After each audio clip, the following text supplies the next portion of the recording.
Hi family, I'm Stephanie Wade. I'm Habasia, and I'm coming to you telling you how I became known to many as Mama Africa American.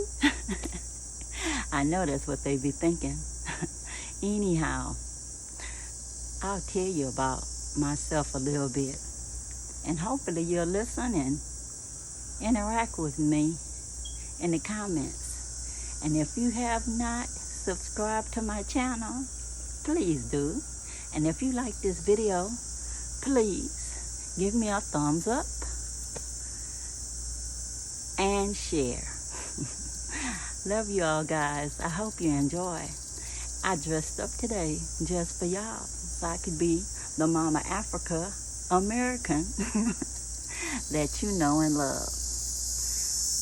My fan from Ghana. I got it a long time ago.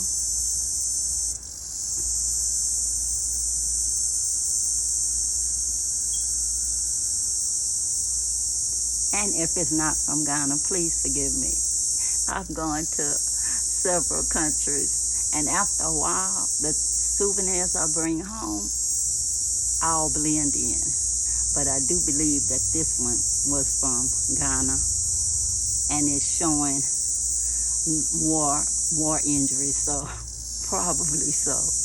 But it just called my name today, so I just had to bring her out for y'all to meet her. How you like my outfit?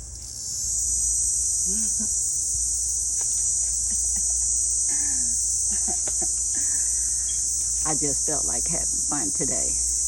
This outfit was tailor-made for me in Tanzania. This I actually got in Houston, Texas, believe it or not. And I know it's made by Maasai people from Kenya. But they have all kind of cool African vendors in Houston, Texas at my church, Shrine of the Black Madonna.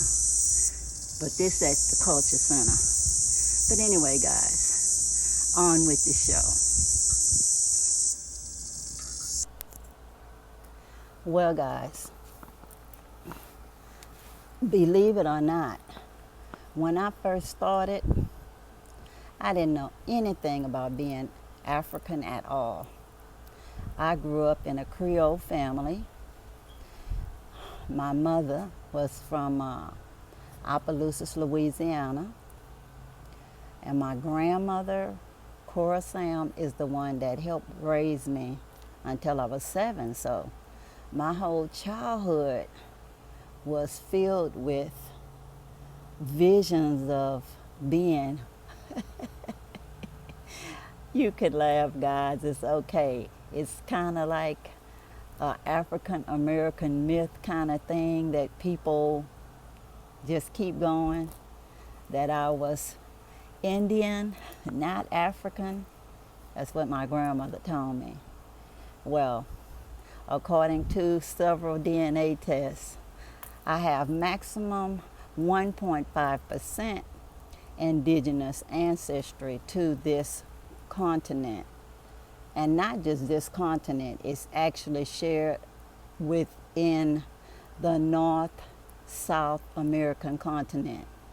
And what's strange is only about 3% of the population actually share that. Not just 3%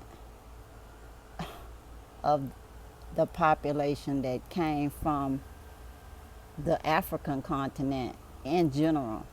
In America, it's about 3% of the people who claim to be Indian are actually Indian at all, or have any indigenous at all. But as a person who was very interested in their culture, I read lots of stories about indigenous people. A Woman of the People was one of the books I read. And what's weird is I actually bought it like at the corner store by my house when I was a teenager. And I'm telling you, the book was so good. I cried and I cried because of all the atrocities that happened to the people in the book. And it was actually written by someone who was actually adopted into that culture. She actually was not indigenous person at all, but she was like a prisoner of war, and she identified with the people. You know, Stockholm syndrome kind of thing. But she had children for the people. She became one of them, and all of the stuff that happened with her tribal group, her her direct family, meaning her husband and kids, it was like not good at all. It was just, same old of what's happened to the indigenous people worldwide. But anyways, I read lots of books on indigenous people in the United States, and I just couldn't figure out, well, if I was, what group was I from? What tribal group was I from? What band was I from? And I couldn't find anything that was in Louisiana when my family was there that would connect us. I asked some of the elders in my family, and they said Cherokee. Well, the Cherokee were not in that area at the time that my family was. Because from all this stuff I could see with the ancestry DNA, we've been here more than 300 plus years. So let's just say the 400 years that everybody was supposed to have been here, we've been here. In fact, with 23andMe, my DNA goes all the way back to even before that. So I actually had indigenous family here. My oldest DNA is in fact indigenous to this country. I mean, it's only just a little part of it, but yeah. And then my next oldest DNA was from some Asian background. And I would attribute that to the trans-Sahara slave trade, that they actually had, that the Arabs actually had prisoners of war that they took from all the different neighboring countries surrounding East Africa. And East Africa is also some of my older DNA. So during that trans-Sahara slave trade with the Arabs that lasted 700 years, they actually captured people from Asia, some European countries, and definitely East Africa. So that's where the old DNA comes from. And then the younger DNA is actually my West African DNA, which is also the majority of my DNA. But when I was a teenager, we had all of these "Say It Loud, I'm Black and I'm Proud" with James Brown, or, shout out to James Brown, may you rest in peace. And he made me proud to finally be black. Because before then, I'm not going to lie, I used to want to go to sleep and wake up with blonde hair and blue eyes, because it was like hell being black in America when you leave outside of your community. You were safe in your community. You felt loved and cared for. It was like little Africa, actually. Everybody in your neighborhood knew everybody. When you went to school, you knew the same people from kindergarten to junior high school. When you go to junior high school, you meet another group of friends who were also African American, or at the time, Afro-Americans. And the only time that I actually interacted with any other group on a daily basis was in high school, when we first became integrated, meaning they closed the black high school and kept the white high school open and expanded it and made everybody go to that one school. The only plus was They didn't feel like they had to give us corporal punishment anymore. They actually talked to us and gave us testing so we could be placed according to how we scored. But anyways, guys, back to becoming Mama Africa American. I got married to a guy from West Africa. When I met him, I thought he reminded me of this guy that used to be on the 7-Up commercials with the cola nut and all that. But that, 7-Up, the young cola, whatever. I had never met anybody from the motherland. And then later I saw Alex Haley's movie of Roots, Kunta Kinte and all of that. So maybe I romanticized the whole motherland in a side of one particular person. I don't know. Maybe I did that. But regardless, because of him, I have the last name Wade. Now I know a lot about the family name and the history of his family. Me, on the other hand, I learned about my family just recently, last year, by searching my grandmother's name, which is Cora. And in a search for meaning, I actually found out that that name also is a family name and was adopted into that family. The ancestors led me to the Gambia and to them. Because the only reason why I picked the Gambia, for real, is that Senegal and Mali was out. Senegal, they spoke French. My French was un peu français. So I would have need an interpreter, and I don't like that.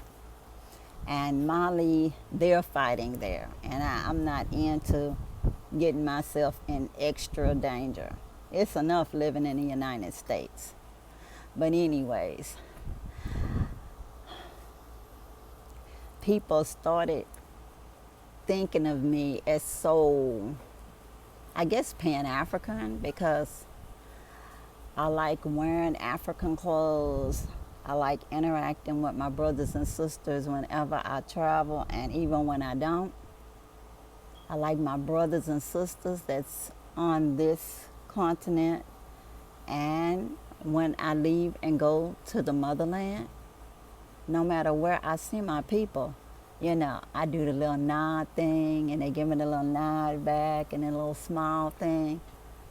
It's all good, But anyways, one person asked me, how did I become a chief in Cape Coast, Ghana? Shout out to Cape Coast, Ghana, number 3 of Suffolk Company. Love you guys. Never forget you. I will never forget you. It was an honorary title as a sub-chief for the little philanthropy I did with the children there with the Habasia Foundation. I enjoyed helping them set up an after-school program for the children there. And our kids did so well in school. They did. I'm so proud of them. But anyways, out of a thank you, they decided that they wanted to honor me by giving me that title. And I went through the whole process, which took about a week to become Subchief Akua Mansa. And Subchief is a sub-chief. Akua, someone born on Wednesday, and Mansa, after an ancestor who was female, who had high esteem of everyone, was in high esteem of everyone. So I feel very honored to have that title. I, of course, don't use it on a day-to-day basis because I live here in the United States. where people really don't cherish so much things from the motherland. And I just use the name, as they say, my mama gave me, Stephanie, and I'm blessed to have a name that's not, as they say, a slave name. So I use Mwade. For life, as they say, for life, for life. But anyways, I just wanted you guys to know that the Mama Africa is what people think of me as. And a lot of people call me that on Facebook and in person. And I know when they call me that, they also think, Mama Africa American, because I'm from here. It shaped me. The 400 years my ancestors have been here have shaped us. We did lose some of our culture, but apparently not all, or my grandmother would have never been named Cora to begin with. You know, the Griottes named her Cora and her sister Corrine, and Griottes meaning the storytellers. And they wanted someone to one day go back home and tell the story of what happened to them when they were kidnapped and taken away and had to stay in this land where they didn't know anybody and was treated less than human. So anyway, I hear the voices of my ancestors, not literally, but I feel them right here. And I feel them right here. I can write stories without thinking about it. It's just there already. And when I do my art, I can sketch or paint because it's already inside of me. The colors just come out because they're there already. When I pick different outfits or wrap my head, I mean, it's already there. I mean, I'm not copying anybody. I don't look for anybody to copy their style. I pretty much tell people what I want. And they are so talented, the dressmakers and the designers. They just create once you tell them what you want, or they'll sketch it for you. And you can say yes or no, and they'll correct it, you know, if correction is needed. But anyway, guys, this is just the beginning. I'm your Creole Griottes. I'm Stephanie Wade. I'm Subchief Akua Mansa. When I went to Cameroon, they called me Nganguri, meaning big land. When I was with the Hebrew Israelites in Atlanta, Georgia, the tabernacle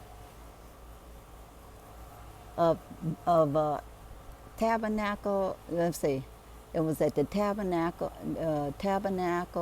of Israel. Yeah, the tabernacle of Israel. And that was in Atlanta, Georgia. They were so cool, you know. But I was Shmula or Shemela, meaning taught by God. God listens. I didn't even like my last name, Sam, before I researched it and found out what it meant. Because Sam is just short for Samuel, or Shmuel, or Shmula. So anyways, I have lots of stories in me, like most elders do. Pick my brain. Ask me questions.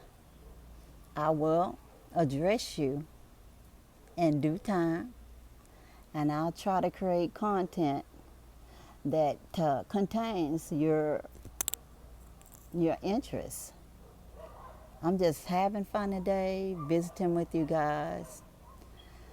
living in this social isolation is not a thing that I'm happy with, and I'm sure you're not either. But as always, remember, when you're in public, wear your mask, wash your hands with soap and water as much as possible. When you can't, use your hand sanitizer. Do your social distancing, guys. It's very important. And of all things, please stay safe. Stay alive. I want to see you next time I go to the Motherland. I do. I miss all of you guys so much. And regardless to what fake news you hear about people here not liking people there or whatever other crap, it's not true. We love each other. We marry each other. We have children for each other because we are us. We're our ancestors. We live on. As long as you create another human life, co-create with another person, because that's how it's done, you live on, and your ancestors live on. I will see you another day, the Most High willing. Until then, peace, love, power to the people. I love all of y'all again, guys. I'm out, y'all. Until next time, bye-bye.